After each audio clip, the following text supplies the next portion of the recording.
14-year-old Russian figure skater Elena Kostyleva said.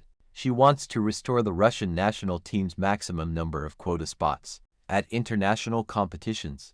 I want to win 3 quotas so that all Russians can compete in international competitions, just like before. Bring back the glory we had in figure skating, like the times of Sasha Trusova, Elena Kostyleva, Anya Sherbakova, Elena Zakharova, and Zhenya Medvedeva. Russian figure skaters were the strongest in recent years before the suspension, so I want Russian athletes to continue to win prizes. I will fight for all Russians, said Kostyleva. Figure skater Kostyleva shared her expectations for the first international competition of her career. I'm not exactly afraid. It's more excitement, because I've never been to this country. There's more excitement about something new, due to the unfamiliarity. I don't think international competitions are that different from our Russian ones. It's just that there are more athletes from different countries. That's actually cooler. What Ultra C elements am I preparing? The usual.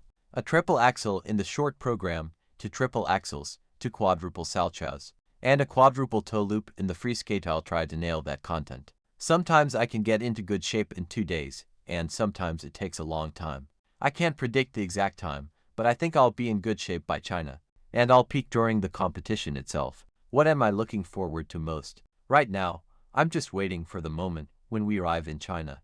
Then there's training. I love that pre-competition mood, Kostyleva said. For the first time in 4 years, Russian figure skating has been able to return to the international ice, but just when it seems there's a way back. The national women's team is losing those who could have seized this opportunity. While some are recovering from injuries and others are finding their feet, the spotlight has shifted to Maria Zakharova, a figure skater who just a year ago wasn't even a contender for a spot on the national team's main roster. Daria, a 3-time Russian champion and the face of women's skating for the past 3 seasons, has left Terry Tutberidze's group. Sources claim the skater has no plans to retire and is considering options with other coaches. However, in reality, much of the offseason has already passed, and by this point, Petrosian hasn't prepared a single competition program. Given Adelia's emotional distress after the Olympics, the most realistic scenario is a break, an unexpected alternative to Daria Petrosian and Kamila Valieva. Elena Gorbacheva missed half of last season. In January, she underwent meniscus surgery in Germany, and only returned to the ice for the first time at the end of May. There's no talk of her signature quadruple salchow right now. Elena is slowly regaining her triple jumps, so a full competitive season is still just a hypothesis. Elisa Dvoglazova, the silver medalist at the Russian Championships and winner of the 2026 Grand Prix final, suffered a serious hip injury this spring. Current estimates suggest she won't be able to resume on ice training until mid-October, meaning she's almost guaranteed to miss the first half of the season, when the ISU Challenger Championships are on the calendar. Kamila Valieva and Alexandra Trusova are returning after a long break, so both face hard work to regain consistency rather than a spectacular comeback, and it's far from certain that they'll achieve that within a single season. At the same time, the team lost another potential contender for a leadership role. Sofia Muravyova, as the skater herself, requested to be removed from the team. In total, of the 6 skaters on the main roster, Dvoglazova, Zakharova, Petrosian, Daria Sadkova, Anna Frolova, and Dina Khusnutdinova only 4 were truly ready for the season in July. Against this backdrop, Maria Zakharova's story looks almost demonstrably successful. She had a triumphant last season, and at the Grand Prix in Magnitogorsk, she became the first Russian figure skater to land a quadruple jump after turning 18, an age long considered too old for such experiments. At the Russian Championships, Zakharova unexpectedly won bronze, landing 2 quadruple toe loops. Her mother and coach, Anna Tsareva, later admitted that she didn't even believe it at first. Reaching the top 3 at the national championships is a very difficult task in itself, but after that, Zakharova began to receive notice even abroad. Zakharova's mother, Anna Tsareva, remains her head coach. Together with Anna Pogorelaya, she won medals at the European and World Championships. Elena Bayanova, who coached Adelina Sotnikova, the champion of the Sochi Olympics, also actively works with Maria. In July, at the initiative of FFKKR President Anton Sakarlidze, the federation organized a 2-week internship for Zakharova in the United States, with Rafael Arutyunyan.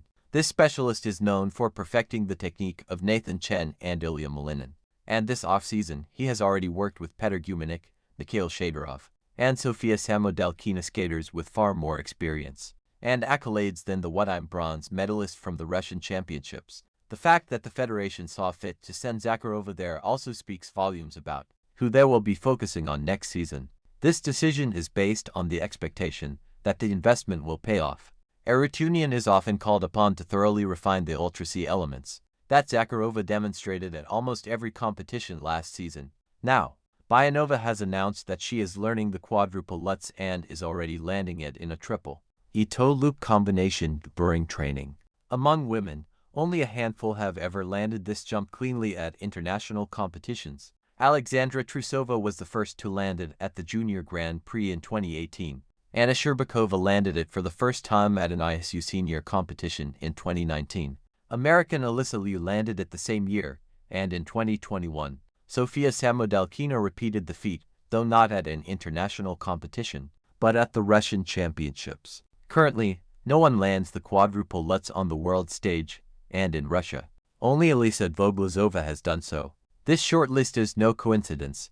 Due to its tricky outside edge entry, the Lutz is considered the most difficult and expensive of all toe jumps. Even in men's singles skating, not everyone dares to attempt it. Starting in the 2026-2027 season, the ISU is reducing the number of jump elements in singles free skates from 7 to 6, and eliminating the value of the Willer jump in combinations. Rafael Arutyunian, Zakharova's current intern, has already warned that the reform will likely encourage skaters to abandon difficult jumps like the Lutz or Rittberger rather than learn them.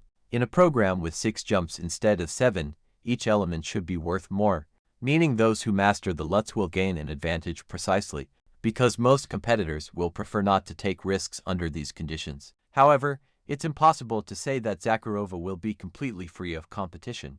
At least Daria Sadkova, Anna Frolova, and Dina Khusnutdinova are also vying for the role of the new leader. At the Russian Championships, Frolova narrowly missed out on the top 3, finishing just 0.06 of a point behind Zakharova, even without quadruple jumps. Her main strength is her component jumps, in which she rivals even Adelia Petrosian. Khusnutdinova and Sadkova, on the other hand, are more technical and have mastered multi-rotational jumps, although they haven't yet fully realized this potential at major competitions. But while Frolova lacks technical complexity, and Khusnutdinova and Sadkova lack consistency, Zakharova is confidently putting together Ultra C jumps and has good potential in the second mark. Therefore, she now has a real chance to fill the vacancy of the country's #1 spot in the women's singles, at least until the previous leaders reach their level.